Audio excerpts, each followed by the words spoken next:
प्रिया कहाँ है? मायके गई है बच्चों के साथ। और वैसे भी उसके यहाँ रहने ना रहने से तुझे क्या फर्क पड़ता है?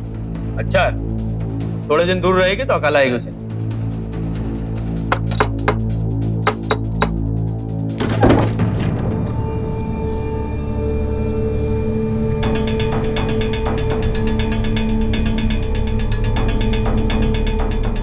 लो, वो पण આવી ગઈ।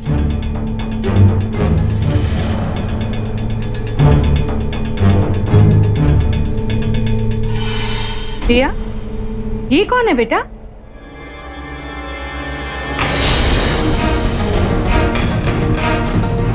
विवेक, वो हमारा बेडरूम। आज से तुम वहीं रहोगे मेरे साथ। हरी भाई, जरा साहब का सामान मेरे कमरे में तो रख दो।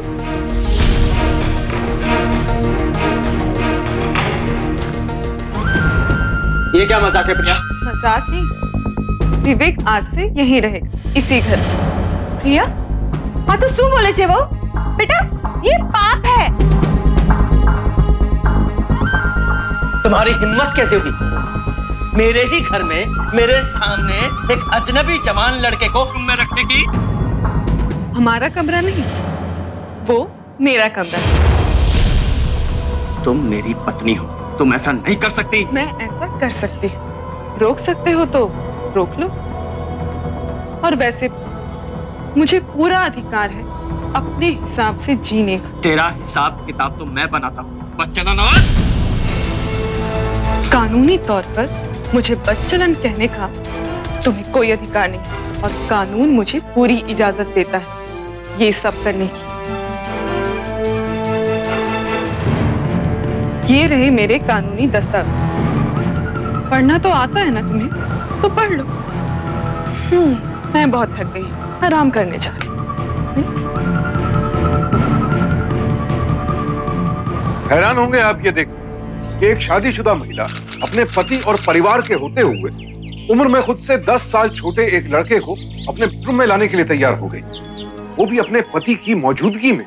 हिंदू मैरिज एक्ट 1955 के तहत पॉलीगैमी और पॉलीएंड्री गैर कानूनी है, यानी एक ही समय पर ना एक से अधिक पत्नियां हो सकती हैं, ना एक से अधिक पति। इसके बावजूद प्रिया ने ये चौंकाने वाला कदम क्यों उठाया, और वो ऐसा क्यों कह रही थी कि उसे ये करने का पूरा हक है?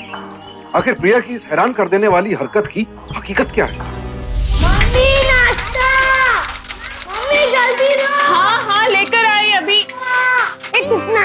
मम्मी नाश्ता जल्दी! हाँ हाँ, बस बस लेकर आई, अभी हो गया। क्या इतना शोर मचा रखा है? हाँ, बोला ना अभी लेकर आ रही हूँ। देखो, तुम्हारा पसंद का नाश्ता बनाया, ढोकला, थेपला। फटाफट पूरा नाश्ता खत्म करो, स्कूल के लिए बिल्कुल देरी नहीं होनी चाहिए, समझे? वो मारी पूजा ने थाली तो आपजे बेटा। हाँ बा, अभी लेकर आई। फूल, नारियल, अगरबत्ती सब। बा, ये रही आपकी थाली। मैं भी आती हूँ।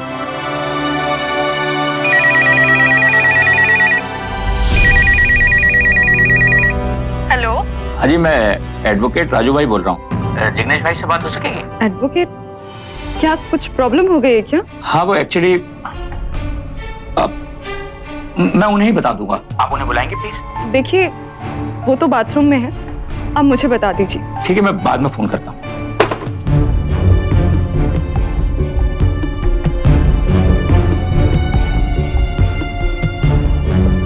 सुनिए, कोई मुश्किल है क्या? नहीं, क्यों? वो जब आप बाथरूम में थे ना, तो किसी एडवोकेट राजू भाई, उनका फोन आया था। अब मैंने कहा आप मुझे बता दीजिए, तो कहने लगे नहीं, सिर्फ आपको ही बताएंगे। क्या हुआ? सब ठीक है ना? क्या पता, होगा कोई फैक्ट्री से जुड़ा मामला। तो फोन कर लीजिए ना। नहीं, लेट हो रहा है, फैक्ट्री जाके ही फोन कर लूंगा। अरे जूस। नहीं, अच्छा नहीं।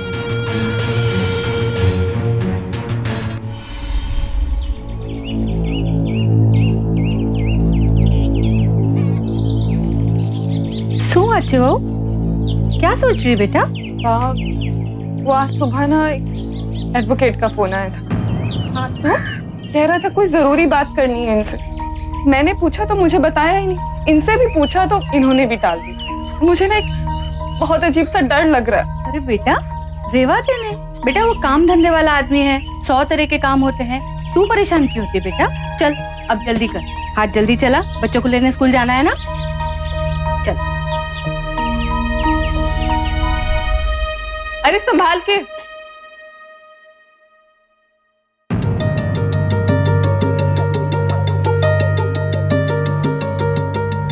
बा बा बा हाँ बेटा, भाई ये सब क्या हो रहा है?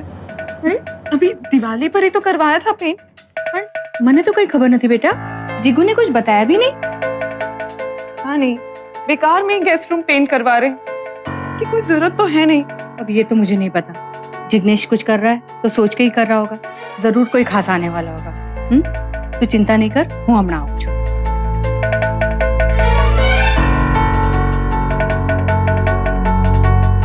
मैं खेलूंगा, मैं खेलूंगा, नहीं मैं खेलूंगा, मैं खेलूंगा, नहीं मैं खेलूंगा। मोहन, क्यों लड़ रहे हो? पापा क्या लाए हो? पापा आपके लिए चॉकलेट लेकर आए। Thank you. पापा मेरी आइसक्रीम। ओह मेरा बच्चा, देखो आइसक्रीम खाने से ना गला खराब है, इसलिए पापा आपके लिए भी चॉकलेट लेकर आए हैं। पापा जाओ जाकर पढ़ाई करो। हैं?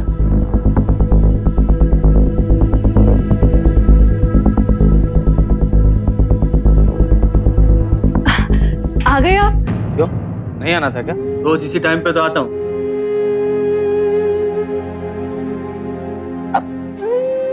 अकेले आए हैं? किसी को साथ में लाना था। ठीक है, पानी लेकर आओ।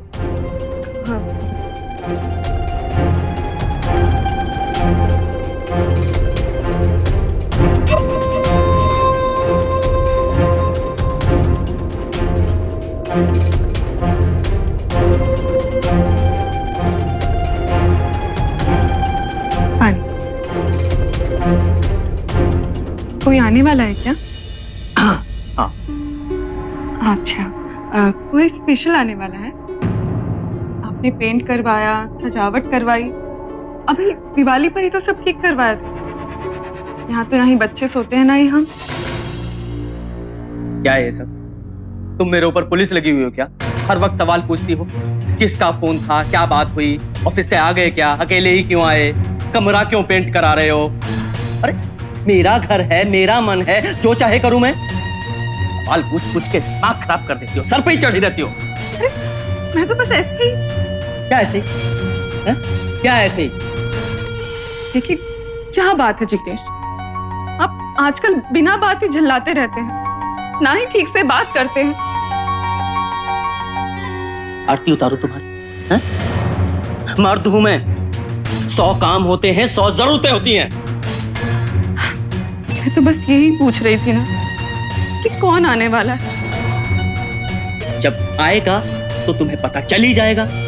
घर में ही आएगा ना, कहीं बाहर छुपा के तो नहीं रख रहा हूं मैं उसे। सवाल पूछ पूछ के दिमाग खराब कर दिया है।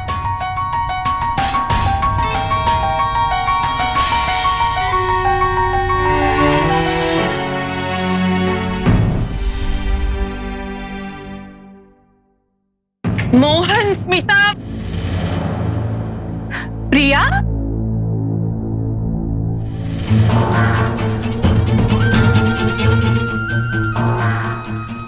आओ हर्षा, तुम्हें कमरा दिखाता हूं।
अब तक नहीं आए।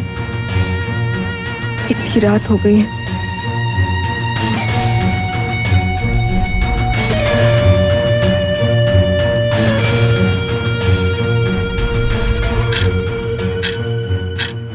इतनी रात गई, मेहमान के कमरे में क्या कर रहे हैं ये? ऐसी कौन सी बात है जो इन्हें इतना टाइम लग रहा है?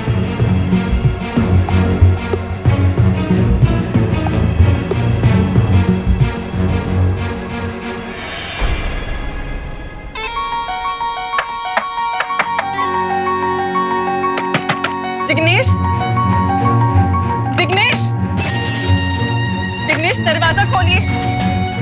जिग्नेश, जिग्नेश दरवाजा खोलिए। क्या है? क्यों परेशान कर रही हो? यही तो मैं आपसे पूछ रही हूँ। ये सब करने के लिए लेकर आया आप इसे, और तू बेशरम, तू चल ये कपड़े पहन और निकल यहाँ। निकल मेरे घर से, वरना धक्के मार के निकालूंगी। दिया छोड़ो उसे। नहीं छोड़ू। अभी के अभी छोड़ो उसे। अभी के अभी इसे घर से बाहर निकालूंगी। छोड़ो उसे। चल निकल, चल निकल। नहीं छोड़ूंगी इसे। अरे आपको चल नहीं आती। और तुम चुपचाप यहाँ बैठी रहो हर्षा, कहीं नहीं जाओगी तुम, समझी? अभी के अभी निकालिए इसे। नहीं, निकाल के रहूंगी। अरे सीधे खड़ी रहो। बहुत सवाल पूछने का शौक है ना तुम्हें? चलो सारे सवालों के जवाब देता हूँ तुम्हें। चलो। छोड़िए जिग्नेश, जिग्नेश छोड़िए, मैं इसे अभी के अभी निकाल के रहूंगी। जिग्नेश छोड़िए मुझे। निकालिए उसे।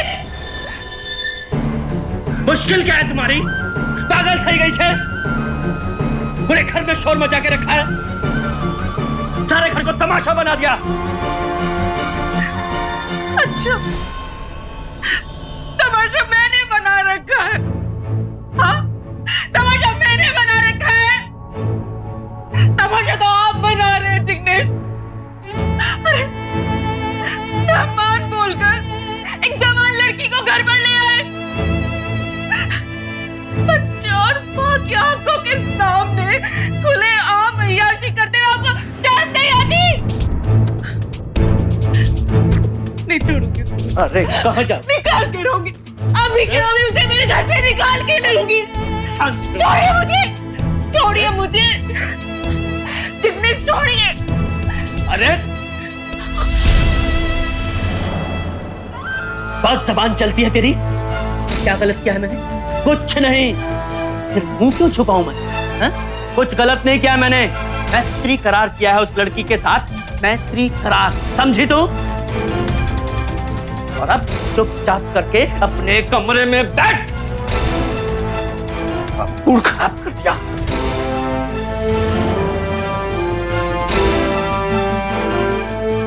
मैत्री करार। आप में से ज्यादातर लोग शायद पहली बार ये शब्द सुन रहे हो, लेकिन कुछ सालों पहले तक देश के कुछ इलाकों में ये एक बेहद आम शब्द था। इस करार के मुताबिक कोई शादीशुदा व्यक्ति अपनी पहली पत्नी के होते हुए किसी और महिला से मैत्री संबंध बनाकर उसे घर ला सकता था और उसके साथ संबंध स्थापित कर सकता था। हैरानी की बात यह है कि कानून के विरुद्ध इस प्रथा को पूरे समाज की स्वीकृति मिलती थी। यकीन नहीं होता कि कोई भी समाज ऐसी प्रथा को कैसे स्वीकार कर सकता है। इस तरह के बर्ताव से न सिर्फ पत्नी बल्कि पूरे परिवार पर क्या बीतती होगी इसका अंदाजा लगाना भी मुश्किल है। लेकिन जिग्नेश जैसे लोग इस करार की आड़ में अपनी अय्याशी को अंजाम देते थे और प्रिया जैसी औरतें जहर का घूंट पीकर उठती रहती थी। संभाल अपने आप को बेटा, संभाल अपने आप को। कैसे संभालूं बाप, कैसे संभालूं? अपनी आंखों के सामने, अपने ही घर में अपनी गृहस्थी बिगड़ते कैसे देखूं, कैसे संभालूं? पर हमें रोने से भी तो कुछ नहीं मिलेगा ना बेटा। इस जिग्नेश ने तो मेरा सर ही शर्म से झुका दिया। जिग्नेश ऐसा कैसे कर सकते हैं मेरे साथ, बच्चों के साथ? आप समझाइए ना उन्हें, आप कहिए उन्हें कि उस लड़की को वो यहाँ से बाहर निकाल के फेंक दे। माँ मैं क्या करूं बेटा? जिग्नेश ने जो किया है ना, इस समाज ने भी उसे मान्यता दे रखी है। अब रोकिए उन्हें इस पाप से। उन्हें अपनी गलती सुधारने के लिए कहिए ना माँ। बेटा, इन पुरुषों के अहंकार को हम सह तो सकते हैं पर तोड़ नहीं सकते। फिर चाहे वो हमारा पति हो या हमारा बेटा, हम नहीं तोड़ सकते। तो जो बेटा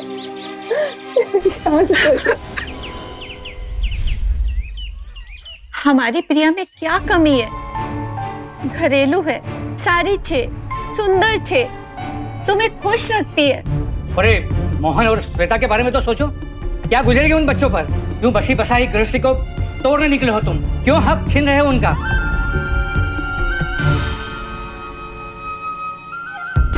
पढ़िए, मैत्री करार है ये। जिग्नेश, मेरे और हर्षा के बीच में मैत्री करार। हर्षा इस घर में मेरे मित्र की तरह रहेगी और उसके यहाँ रहने से आपकी बेटी और आपके नातियों का कोई अधिकार भंग नहीं होगा। यही चाहते ना? यही चिंता है ना आपकी? देख लिया आपने? इस करार के अनुसार एक पुरुष और स्त्री पुरुष की पहली पत्नी के होते हुए सहमति से संबंध बना सकते थे। हाँ, अगर कोई एक पक्ष चाहे तो इस समझौते को रद्द भी किया जा सकता था, लेकिन ऐसी सूरत में उस स्त्री का पुरुष की चल और अचल संपत्ति पर कोई हक नहीं होता था। और अगर इस समझौते के दौरान उस स्त्री को कोई संतान हो जाए तो उसका भी संपत्ति पर कोई अधिकार नहीं होता था। साथ ही साथ उसके लालन पालन की जिम्मेदारी भी पुरुष की नहीं होती थी। जाहिर है कि यह असंवैधानिक करार पुरुषों के लिए अय्याशी का एक लाइसेंस था और महिलाओं के सम्मान के साथ एक भद्दा मजाक। कानूनी है ये करार और समाज भी इसे मान्यता देता है। हो गई आप लोगों की चिंता खत्म? अब आप लोग चैन से अपने घर जाइए और मुझे भी चैन से अपने घर में रहने दीजिए। जिग्नेश, चुप ठहर जा।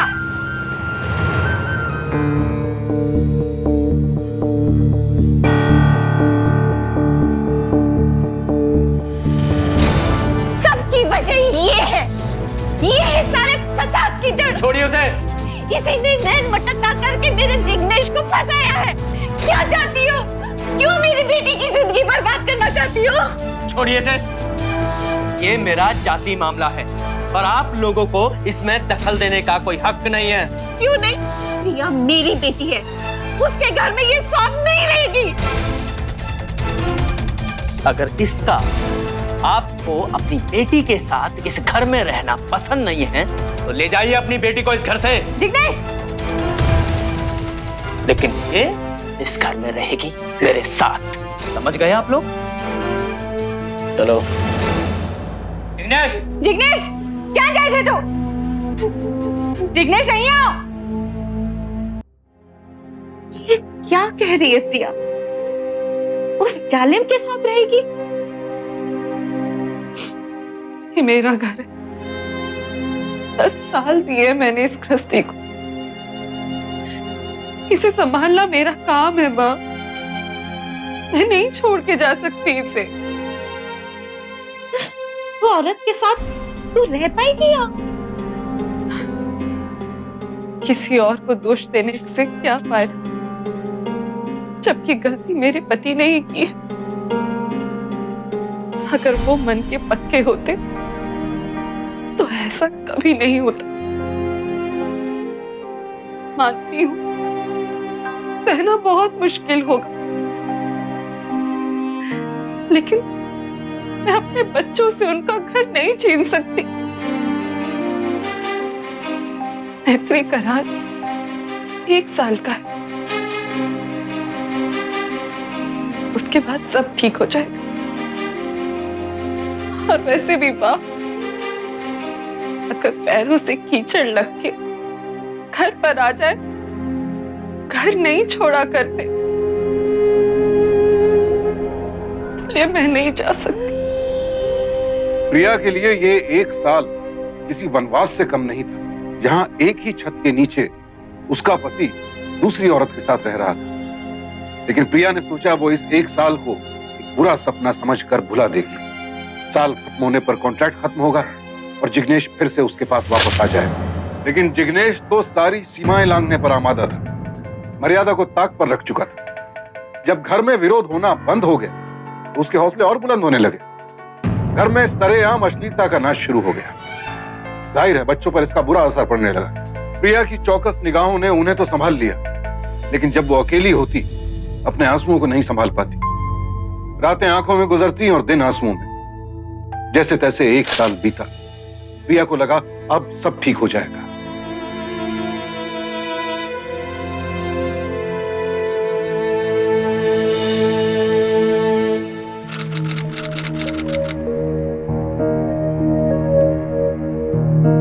बा, ये दिन भी बीत गए।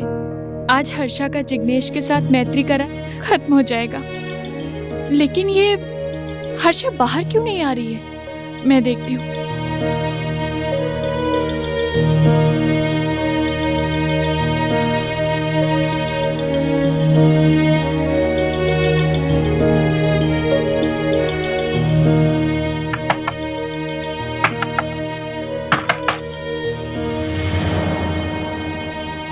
वो मैं ये कहने आई थी कि आज 1 साल पूरा हो गया है। सामान पैक नहीं किया तुमने अपना? वो जिग्नेश जी ने मैत्री करार 1 साल तक के लिए बढ़ा दिया है। कहते हैं शत्रु, कर्ज और बीमारी, इन तीनों को कभी भी छोटा नहीं समझना चाहिए। अय्याशी का ये करार प्रिया की जिंदगी में एक बीमारी की तरह दाखिल हो गया था। उसे लगा था 1 साल खत्म होने पर यह करार टूट जाएगा और ये बीमारी खत्म हो जाएगी, लेकिन यही उसकी सबसे बड़ी भूल थी। अगर प्रिया ने 1 साल पहले इस बात का खुलकर विरोध किया होता तब शायद कुछ बात बन जाती, लेकिन उसकी 1 साल लंबी चुप्पी ने जिग्नेश का हौसला और बढ़ा दिया। हमारी खामोशी हमेशा अपराधियों का हौसला बढ़ाती है और हल्का सा विरोध उसे कई कदम पीछे धकेल देता है। प्रिया के लिए अब अपनी चुप्पी तोड़ना बेहद जरूरी हो गया था, सिर्फ अपने लिए नहीं, अपने परिवार के लिए भी। प्रिया, शांत થઈ જા બેટા, શાંત થઈ જા, બધું સારું થશે, બધું સારું।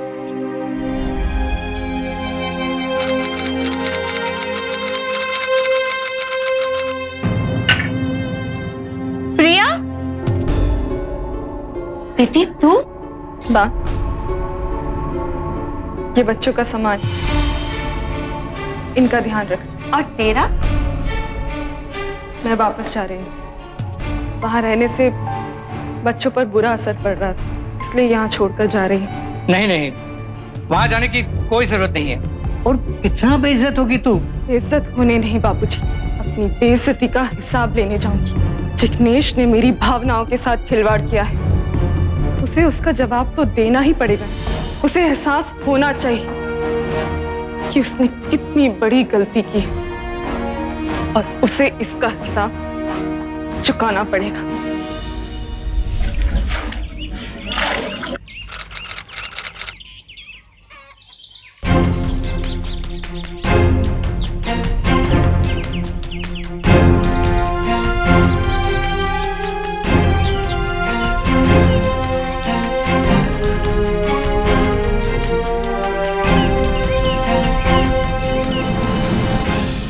माँ, दीदी दीदी, जाओ तुम दोनों बाहर खेलो। बेटी, हाँ माँ। तू आ गई? माँ, ये कुछ पैसे बापू की दवाई के लिए, कुछ घर के राशन के लिए और कुछ इन दोनों की पढ़ाई के लिए। तू बैठ बाबा के पास, मैं चाय लेके आती हूँ तेरे लिए। अब तबीयत कैसी है बापू? तू नहीं होती बेटा तो तेरा ये बात वो कब का। ऐसा क्यों कहते हो बापू? सब ठीक हो जाएगा।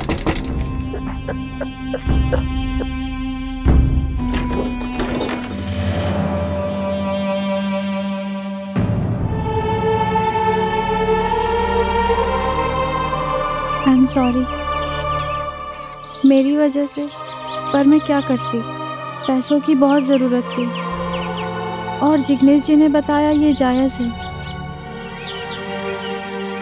मुझे कुछ समझ में आता उससे पहले ही कॉन्ट्रैक्ट हो चुका था।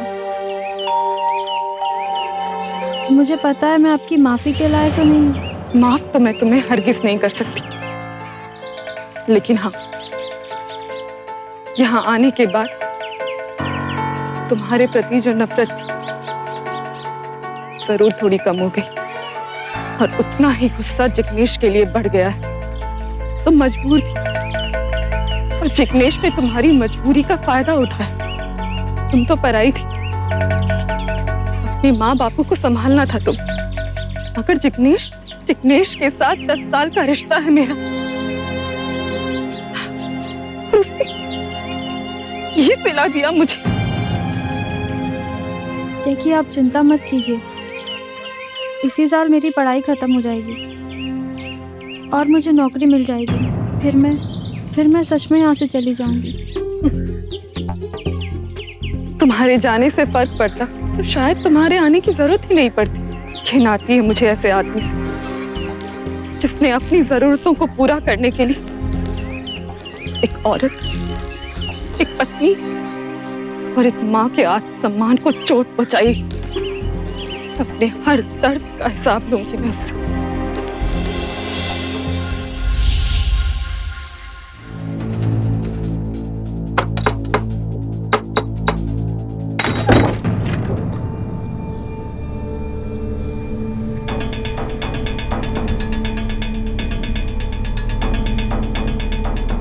लो, બહુ પણ આવી ગઈ।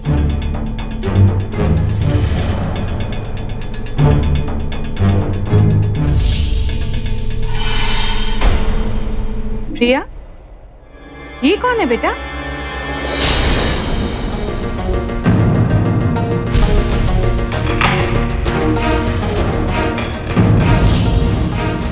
विवेक, वो हमारा बेडरूम। आज से तुम वहीं रहोगे मेरे साथ। हरी भाई, जरा साहब का सामान मेरे कमरे में तो रख दो।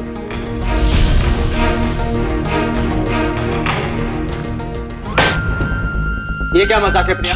मजाक नहीं, विवेक आज से यहीं रहेगा, इसी घर में। प्रिया, हाँ तो શું બોલે છે वो?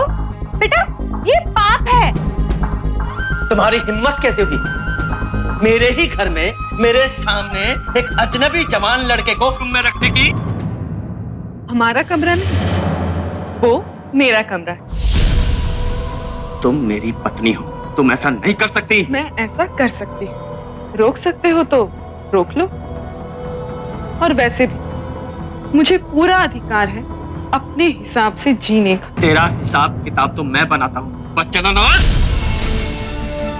कानूनी तौर पर मुझे बच्चलन कहने का तुम्हें कोई अधिकार नहीं, और कानून मुझे पूरी इजाजत देता है ये सब करने की।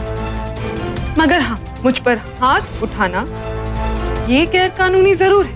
अगर मैं चाहूं तो तुम्हारे साथ बहुत बुरा कर सकती हूँ। ये रहे मेरे कानूनी दस्तावेज। पढ़ना तो आता है ना तुम्हें, तो पढ़ लो। मैं बहुत थक गई, आराम करने जा रही हूँ।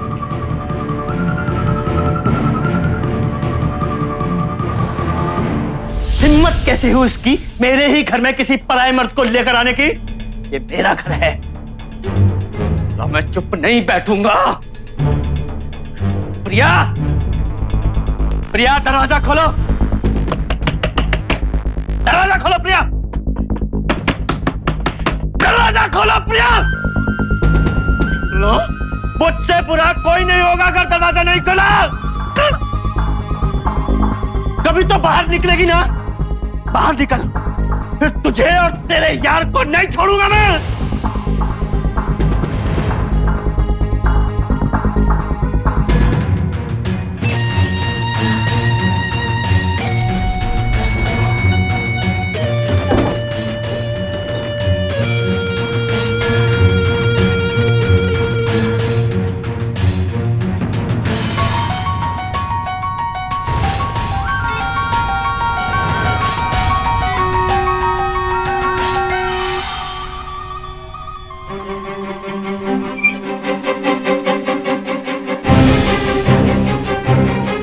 क्या समझती है तुम? मेरे ही घर में मेरे सामने अपने यार के साथ गुल खिलाएगी और मैं चुप रहूंगा? ये छिपे हाथ उठाती है मुझ पे। अब एहसास हुआ जब अपने गाल पर पड़ती है तो दिल पर क्या गुजरती। एक रात बंद कमरे में मैं किसी लड़के के साथ क्या रही, तुम्हारा ये हाल हो। अब पता चला 13 महीने किस हाल में गुजारे हैं मैंने। हर दिन, हर रात सो नहीं पाई मैं। अब तुम्हारी बारी। उंगली दिखाती करूंगी मैं, और कोई नहीं रोक पाएगा मुझे। जब तुमने जो किया अगर वो सही था तो मैं गलत कैसे हो सकती हूँ? जो कानून एक मर्द के लिए है ना, वही एक औरत के लिए भी है।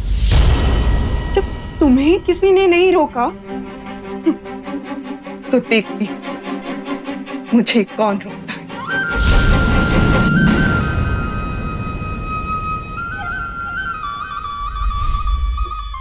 देखिए जिग्नेश भाई, मैं आपकी इसमें क्या मदद कर सकता हूं? प्रिया मैत्री करार का इस्तेमाल कर सकती है जैसे आपने किया। वकील साहब, मैं इसमें नहीं पढ़ना चाहता कि मैंने क्या किया है और वो क्या कर सकती है।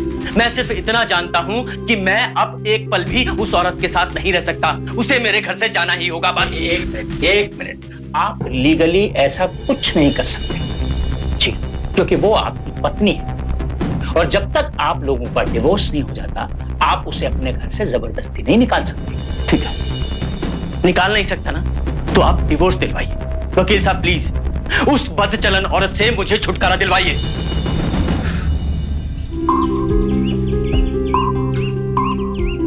साइन करो। क्या है? तलाक के कागज हैं। मैं क्यों करूं सही? मेरा कोई मन नहीं है तुम्हें तलाक देने का। प्रिया, मुझे मजबूर मत करो। मजबूर तो तुम हो ही चुके हो। तुम्हें इसी तरह देखना चाहती हूँ। जाओ, पहले कोर्ट से नोटिस भिजवाओ, उसके बाद जवाब दूंगी। ठीक है, अगर तुम्हारी यही मर्जी है तो यही सही। अब कोर्ट में मिलेंगे हम।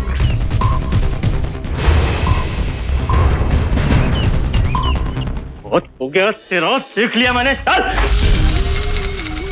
माँ कैसे बनी तू? बोल।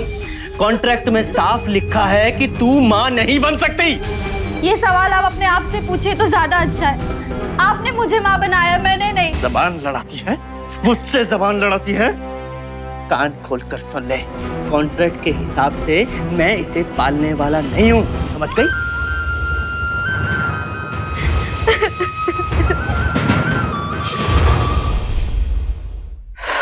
देखो बेटा, तुम्हें अगर जिग्नेश के साथ रहना ही नहीं है तो मेरा कहना मानो, तलाक दे दो उसको। और ये कोर्ट कचहरी के चक्कर में क्यों पड़ रहे हो तुम? नहीं बापूजी, इतनी आसानी से नहीं छोड़ सकती उसे। उसने जो किया है उसका खामियाजा उसे भुगतना पड़े। मैंने जवाब में कोर्ट का नोटिस भिजवा दिया। नोटिस के जवाब में जो मुझे दिख रहा है मिस्टर जिग्नेश, वो इतनी आसानी से मानने वाली नहीं है। यह तलाक आपको बहुत महंगा पड़ने वाला है। उसने बच्चों की कस्टडी मांगी, आपकी चल अचल संपत्ति में आधा हिस्सा और मंथली मेंटेनेंस भी। जैसे वो मांगेगी और मैं दे दूंगा। आप नहीं, अगर कोर्ट कहेगी तो आपको देना ही पड़ेगा। मेरी राय, कोर्ट के बाहर सुलह कर लीजिए, फायदे में रहेंगे, वरना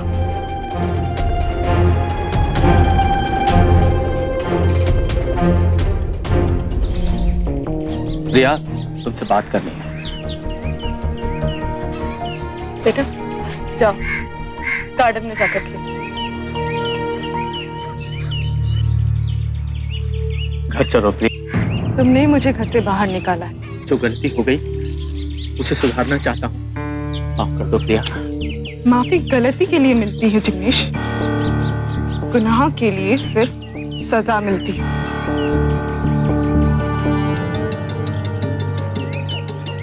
हाँ बापूजी, मैं आपके आगे हाथ जोड़ता हूँ, पैर पड़ता हूँ। प्रिया को समझाइए, मैं सब ठीक कर लूंगा। मैं मैत्री करार भी तोड़ लूंगा।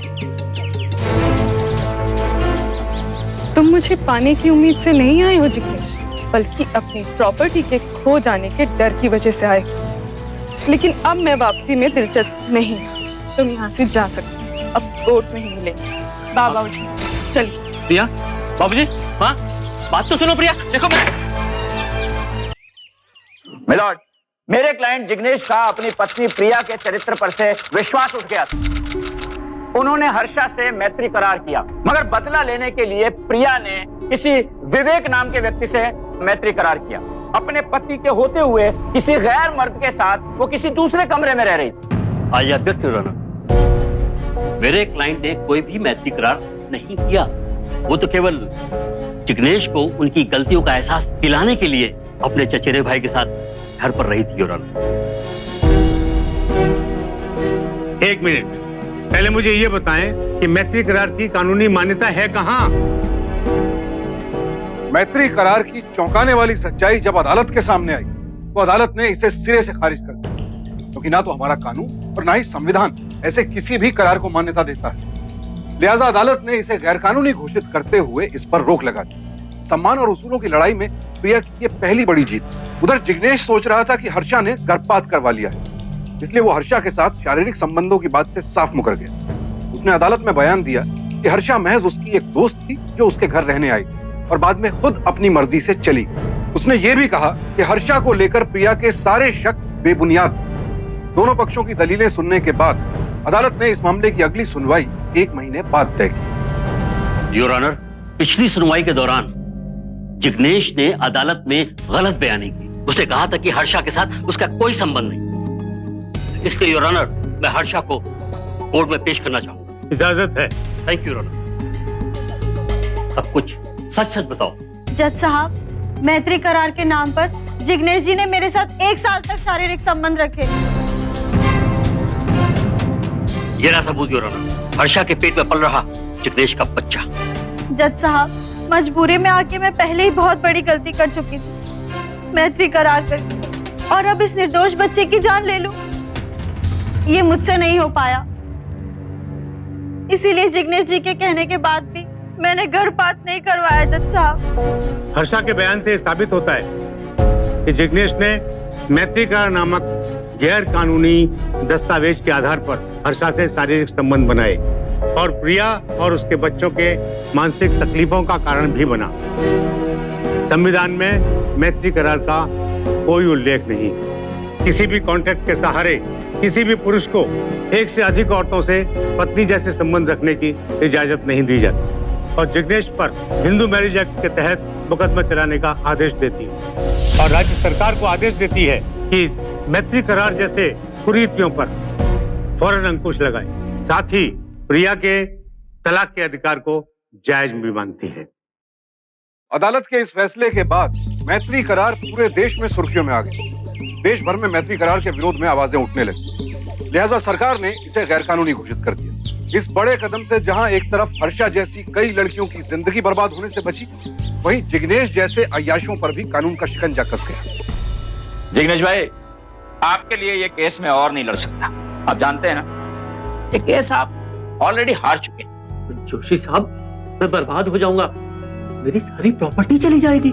आप अपनी पत्नी को समझाइए ना कि वो एलिमनी ना मांगे, कोई और रास्ता है नहीं।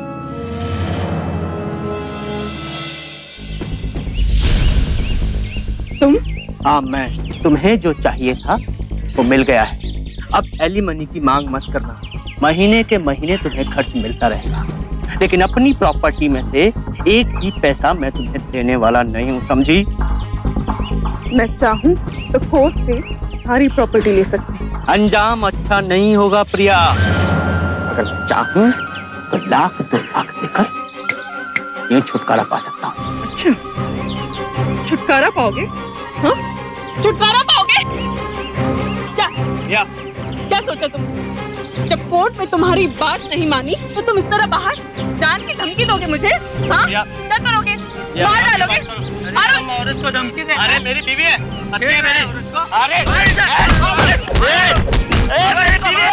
भीड़ ने जिग्नेश को पकड़कर पुलिस के हवाले कर दिया और उसे ये सख्त हिदायत देने के बाद छोड़ा गया कि वो आइंदा कभी प्रिया के घर के आसपास नजर भी नहीं आया। उधर अदालत ने प्रिया को उचित मुआवजा देने का आदेश तो दिया ही, साथ ही साथ जिग्नेश को 3 साल कारावास की सजा भी सुनाई। प्रिया अपने लिए इंसाफ चाहती, गुनहगार को सजा दिलवाई, लेकिन साथ ही साथ वो इस मैत्री करार की पीड़ित दूसरी महिला हर्षा को नहीं भूली। आमतौर पर एक महिला का अपनी सौतन से बेइंतहा नफरत करना स्वाभाविक है, लेकिन प्रिया ने हर्षा को दूसरा मौका दिया। उसके बच्चे को गोद ले ली ताकि हर्षा आगे चलकर एक सुखी गृहस्थ जीवन जी सके। सन 1982-83 में राज्य सरकार ने न सिर्फ मैत्री करार को गैरकानूनी घोषित किया, बल्कि महिलाओं को जागरूक करने के लिए एक अभियान भी चलाया।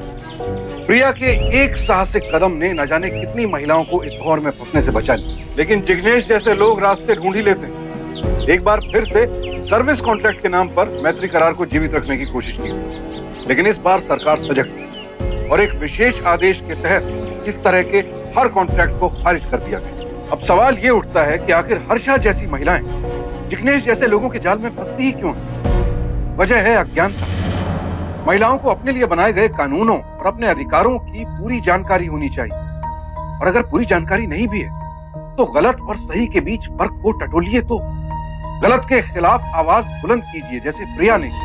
याद रखिए, हमारे देश का कानून किसी भी शादीशुदा पुरुष या महिला को विवाहित संबंध यानी एक्स्ट्रा मैरिटल संबंध बनाने की इजाजत नहीं देता है, और ऐसे मामले में दोषी पाए जाने पर आईपीसी की धारा 497 के तहत 5 साल तक के कारावास की सजा दी जा सकती है। सावधान हो जाइए, सतर्क हो जाइए, अपने अधिकारों को जानिए। अब मैं सुशांत सिंह आपसे इजाजत लेता हूँ। कल फिर मुलाकात होगी ऐसी ही एक और बेजोड़ मिसाल के साथ। देखते रहिए सावधान इंडिया, 100 दिन 100 पॉइंट।